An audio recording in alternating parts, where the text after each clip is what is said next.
समाने अहंत्रिः वद्दगोहना त्रिरद्य यज्ञं मधुना मिमिक्षतम् त्रिर्वाजव तिरिशो अश्विना युवं दोषा अस्मभ्यम उस संच पिन्वतम।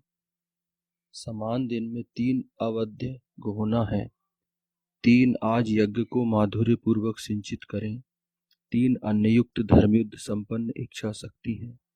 हे अश्विना पुरुष औरत युगल, तुम दोनों रात्रियों और उषा काल हमारे परितृप्त हो प्रेम पूर्वक सेवन करो।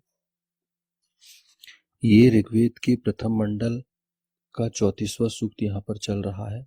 और फिर यहाँ पर तैत्तिरीय उपनिषद में भी हजारों साल पहले बोला गया है, लाखों साल पहले जो हमारे उपनिषदों की रचना हुई, तब उसी समय ये बोल दिया गया है तैत्तिरीय उपनिषद में। मैंने जो बताया अभी कि परमात्मा, उस परमात्मा और इस आत्मा से आकाश उत्पन्न हुआ, फिर आकाश से वायु, वायु से अग्नि, अग्नि से जल, जल के पश्चात पृथ्वी, पृथ्वी से औषधि वनस्पति, क्योंकि पृथ्वी में ही औषधि वनस्पतियां आती हैं, तो उन्हीं से अन्न, अन्न से रेत वीर। अगर अन्न का आप समुचित सेवन करेंगे तो सृष्टि आगे बढ़ाने के लिए पुरुष में जो, पुरुष के अंदर जो पौरुषत्व होना चाहिए, जो वीर, वो कैसे उसकी रचना होती है? अन्न से वीर की रचना होती है। और जब व्यक्ति के अंदर अन्न का सेवन करने के पश्चात उस वीर की रचना होती, उसी से वो प्रजनन कर्म करता है और सृष्टि आगे बढ़ती है, दाम्पत्य कर्म करता है या विवाह करता है।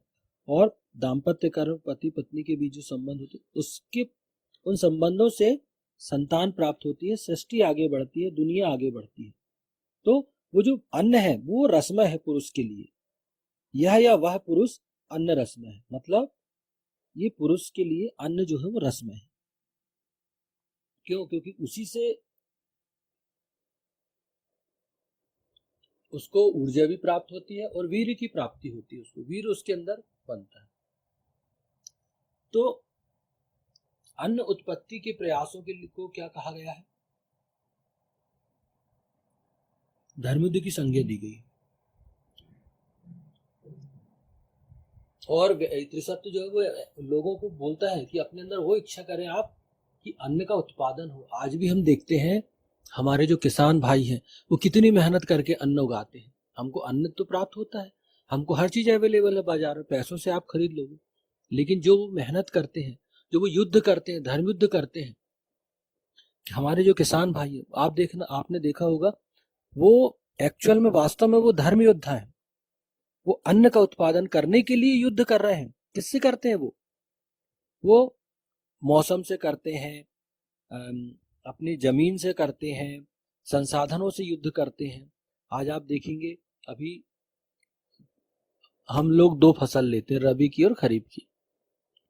आप देखेंगे उसके लिए वो कितना प्रयास करते हैं। हल चलाएंगे, जमीन को समतल करेंगे, उसमें बीजारोपण करेंगे, दवाई का छिड़काव करेंगे, फसल की देखभाल करेंगे, फसलों को काटेंगे।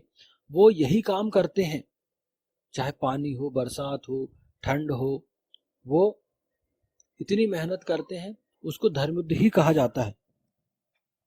तो आप देखो, जब वो इतनी मेहनत करते हैं उसके पश्चात हमको अन्न की प्राप्ति होती है। फिर आप देखेंगे कि हमारी जो सरकार है वो भी धर्मयुद्ध करती है। कैसे करती है? कि वो जो अन्न उत्पादन के लिए जो आवश्यक परिस्थितियां हैं वो किसानों को कैसे प्राप्त हो, इसके लिए वो निरंतर प्रयास करती है। नहरों का निर्माण करेंगी, बहुत पैसे उसमें लगाएंगी और प्रयास ही करेंगी कि वो नहर का लाभ प्रत्येक छोटे से छोटे व्यक्ति को मिले, जिसका खेत है, जमीन है, हर व्यक्ति तक वो नहर पहुंच सके। तो उसके लिए वो क्या करते हैं? उसके लिए ये नहर बनाएंगे, खाद उपलब्ध कराएंगे, छूट देंगे, उनकी बातों को सुनेंगे। और अब तो सरकारें ये भी समझने लगी हैं कि किसानों को कितनी आवश्यकता होती है।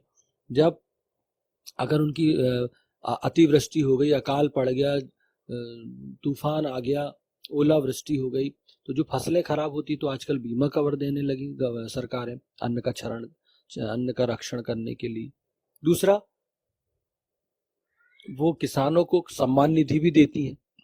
आजकल जो सरकार है वो किसानों को वर्ष में 1 बार 2 बार जो भी है किसान सम्मान निधि भी उनको देती है कि आप जो कर रहे हैं वो एक बहुत ही पवित्र कार्य कर रहे हैं। आप वो व्यक्ति हैं, किसान वो व्यक्ति है जो ईश्वर की इस बनाई दुनिया में व्यक्ति को सरवाइव करने के लिए जो अन्न की आवश्यकता होती उसके लिए उसने वो मोर्चा संभाला हुआ है।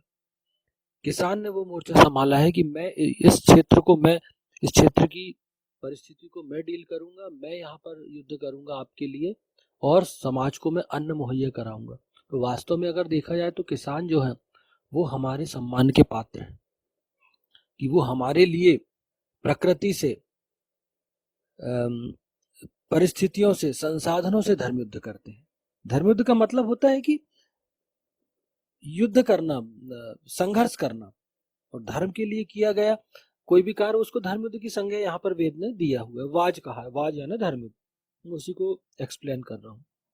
ऐसा धर्म युद्ध जो अन्नों के लिए लड़ा जाता है, तो कोई जरूरी नहीं कि आप छीनने के लिए लड़े, मारपीट करें, वो धर्म युद्ध यहाँ ये तात्पर्य नहीं है।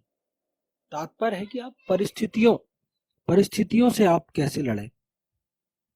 तो ये हम देखते हैं हमारे किसान भाई ये सब करते हैं। तो अन्न का हमारे जीवन में बहुत महत्व है। तो हमको अन्न का क्या करना चाहिए? अन्न का हमको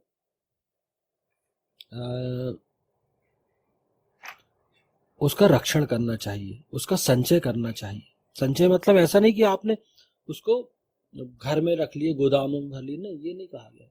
आपको उसकी रक्षण करना है कि लोगों के भी काम आए वो, और आने वाले समय में वो उससे फिर उसका बीजारोपण किया सके तो उसके भी काम आए। तो आपको इस प्रकार उसका संचय करना है। समान दिन में 3 अवध गोहना है, 3 आज यज्ञ को माधुर्य पूर्वक सिंचित करें, 3 अन्ययुक्त धर्मयुक्त संपन्न इच्छा शक्ति है। हे सुना पुरुष औरत युगल, तुम दोनों रात्रियां और उषा काल हमारे परितृप्त हो प्रेम पूर्वक सेवन करो। ओम समाने अहंत्री रवद्ध गोहना त्रिरध्य यज्ञम मधुना विमिक्षितम त्रिह वाजवती ऋषो अश्विना युगम दोषा अस्मभ्यम उषसंश्च पिन्वतम। वैदिक पर्सपेक्टिव के इस YouTube चैनल को सब्सक्राइब करें, वीडियो को लाइक व शेयर करें।